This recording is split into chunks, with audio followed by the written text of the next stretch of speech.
அது அது இல்லை, அது தவறு. தலைவர் எவ்வழியோ அவ்வழி தான் எல்லாமே. அதுதான் சொல்ல வந்தேன். நாம் கரெக்டாக இருந்தால் ஆட்டோமேட்டிக்காக மற்றது எல்லாமே கரெக்டாக இருக்கும். ஆனால் ஒன்று மட்டும் உறுதிங்க, தர்மம் தாங்க ஜெயிக்கும், நியாயம் தாங்க ஜெயிக்கும். ஆனால் கொஞ்சம் லேட்டாக ஜெயிக்கும்.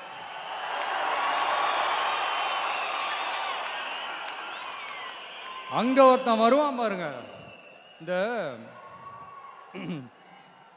புழுக்கம் ஏற்பட்டால் மழை பெய்கிற மாதிரி ரொம்ப நெருக்கடி ஏற்பட்டால் இந்த தகுதியான மனிதர்கள் ஆட்டோமேட்டிக்காக உள்ள கொண்டாந்து சேர்த்துரும்.